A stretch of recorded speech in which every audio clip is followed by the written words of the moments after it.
Bonjour à tous, jour 3 au Salon international de l'agriculture à Paris. Alors ce matin, nous avons eu l'occasion de rencontrer la délégation du président du Sénat, donc Gérard Larcher, qui était accompagné de quelques-uns de ses collègues sénateurs. Alors au-delà des sujets habituels, on a abordé un nouveau sujet, c'est la désertification et la création de déserts médicaux en médecine vétérinaire rurale. Donc c'est un sujet duquel il faut que nous nous emparions. Et M. Larcher a dit qu'il fallait qu'on traite le sujet avec lui. C'est un sujet très important. Si on veut des éleveurs demain, il faut aussi des vétérinaires sur nos territoires ruraux. Ensuite, nous avons rencontré plusieurs délégations de la grande distribution. On a rencontré notamment le directeur général de Carrefour France, qui s'appelle Rami Bettier. Alors, la politique de Carrefour qui nous a annoncé, on peut le croire ou pas, leur politique, c'est plus le choix, pas le prix le plus bas. Ils n'ont pas envie d'être le plus bas, mais d'être au bon prix. Et la priorité chez Carrefour, c'est toujours le client. Voilà, ce sont les dires du directeur général de Carrefour France. Nous avons ensuite rencontré une délégation d'Intermarché et de Leclerc qui ont bien évidemment apprécié à sa juste mesure ou valeur les visites que nos collègues éleveurs laitiers et autres ont fait dans leurs magasins ces derniers temps. Action que nous soutenons pleinement dans la mesure où on respecte les biens et les personnes, bien entendu. Ensuite, nous avons reçu une délégation de la Sarthe avec des sénateurs, des députés, des conseillers régionaux et départementaux, plus des représentants de la profession, aussi bien Chambre que FDSEA. Et pour terminer, nous avons enfin eu le lancement de la nouvelle charte des bonnes pratiques d'élevage, qui va se déployer avec Bob Buell, etc. On en a déjà parlé, mais cette fois-ci, c'est fait, c'est lancé. Rapidement, les élus de la montagne sont prêts à nous accompagner et à mettre en avant notamment les deux députés qui ont été chargés de mission parlementaire, à mettre en avant des aménagements sur la fiscalité, l'aide à l'investissement, des choses comme ceci, le maintien de l'ICHN, bien évidemment, du handicap montagne. Mais ce qu'il faut retenir, c'est que la première responsabilité, elle appartient à la filière et notamment aux éleveurs. On veut aller chercher une valorisation du lait montagne, il faut aller la chercher avec des choses de...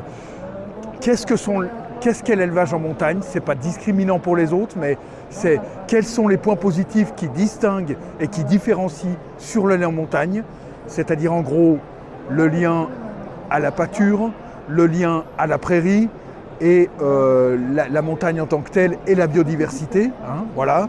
Et ensuite progressivement aller chercher la valeur ajoutée. Ça, c'est les messages que l'on souhaite donner à l'ensemble de la filière, bien évidemment aux producteurs, en termes d'espoir sur la valorisation et aussi à la transformation. Mais l'idée étant de dire qu'il faut que le consommateur accepte de payer un différentiel pour avoir une valorisation montagne. Alors moi je suis au salon depuis lundi après-midi, donc j'ai profité du salon et des différentes rencontres. Mais par contre, la journée d'aujourd'hui, je l'ai dédiée au travail sur la viande issue des animaux laitiers. Donc j'ai été interbev, j'ai pu discuter avec les interlocuteurs avec qui je travaille au COPIL CNIEL Interbev. Donc nous avons convenu d'une rencontre demain matin. Comme ça, on va pouvoir discuter sur différents sujets et avancer sur la contractualisation, parce que c'est le but qu'on s'est fixé. Et c'est aussi l'échéance du 1er janvier 2023. Donc nous avons aussi été rencontrer Moïparc et McDo, puisqu'il y a déjà de la contractualisation sur les JB. Ça existe déjà. Il faudra faire évoluer pour pouvoir être totalement en cohérence avec Egalim 2. Mais nous avons pu voir avec eux comment nous pouvons évoluer dans ces contrats. Et on a bien senti que la ressource viande est quand même une interrogation et une inquiétude pour eux. Donc on sent que nous avons la main pour pouvoir construire ces contrats. Et dans toutes les rencontres que je fais, je vois que de plus en plus, pour la filière laitière, ce sera quelque chose qui sera possible. Bien sûr, on devra aider les éleveurs dans cette démarche. Donc nous allons travailler des contrats types. Nous allons essayer de proposer des choses, peut-être tout d'abord aux sections et aux fédés pour qu'après eux fassent le relais auprès de leurs adhérents. Mais nous sommes dans la construction. Nous pensons que la filière laitière est adaptée à ça, puisque la contractualisation, on connaît déjà en lait. Donc je pense qu'on peut se saisir du sujet. Moi j'ai l'impression d'avoir toutes les pièces d'Impulse, mais il faut arriver à mettre les choses en ordre. Et déjà, quand les personnes arrivent à se parler entre les deux interpros et les différents interlocuteurs, je pense qu'une partie du chemin est fait. Bonjour à tous, donc, je vais vous faire un peu le bilan là, des derniers jours du salon. Donc, on a eu la chance là, au niveau de la FNPL d'aller signer le nouveau livre blanc avec la CNE sur le renouvellement des générations. Donc on avait un intérêt d'y être présent parce que notre filière a un vrai besoin de renouvellement des générations et en plus ça sera notre sujet, notre thème même à l'Assemblée Générale de la FNPL. Donc il était important qu'on soit y présent. Donc on a pu échanger avec jeunes agriculteurs sur des stratégies et des solutions à mettre en place pour essayer d'attirer plus de jeunes vers les filières de l'élevage. Et cet après-midi, on a rencontré aussi des responsables de chez Bigard pour la mise en place de la contractualisation obligatoire sur la vache laitière. Donc ils sont assez intéressés pour travailler avec nous et surtout pour sécuriser leur appro. La contractualisation va leur permettre cette sécurisation sur du long terme. Donc on leur a parlé qu'on avait besoin de le faire ensemble surtout et surtout ce qu'on voulait, c'est travailler avec les organisations de producteurs pour qu'on puisse massifier l'offre. Et aujourd'hui au niveau du lait, on est prêt à faire des vaches finies. Mais pour ça, il faut absolument que Bigard s'engage pour nous acheter les vaches avec une vraie valorisation à un juste coût de production. Merci. Eh ben, première vraie journée au salon, parce que hier je suis arrivé avec l'après-midi, et que ça fait du bien de se retrouver sans masque, peut se serrer la main et tout, plein de convivialité, et ça c'est... Et le monde dans les allées, il n'y a pas que moi qui suis comme ça intéresse tout le monde. Alors je ne suis pas venu que pour ça. Ce matin, un échange très important avec les gens de Restocco. Ils m'ont expliqué le fonctionnement de Restocco, comment ça fonctionnait.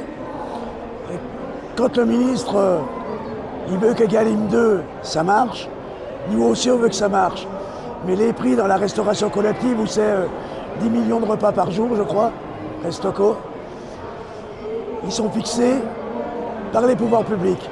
Alors peut-être que les familles ne peuvent pas payer 3 € ou 3,50 € le repas, mais tous ensemble, avec les pouvoirs publics, avec les élus, le syndicalisme, il faut montrer que la nourriture, elle a un prix. C'est fini, on ne peut plus nourrir les gens à 1,50 € du repas. Alors affichons un repas à 4 € et aidons les gens avec des aides, quelles qu'elles soient, pour ceux qui ont plus de difficultés. Mais affichons la vraie valeur de la nourriture française. Et aussi un autre événement aujourd'hui au salon, ça fait longtemps qu'on vous en parle, je pense que Guylain a déjà dû vous en parler, c'est le lancement de la nouvelle charte, et avec Bobby Wall, ça fait déjà 7-8 mois qu'on en parle, et je peux vous confirmer, parce que j'ai posé la question, que ce n'est pas les vaches laitières qui sont chartées, c'est l'exploitation tout entière qui est chartée.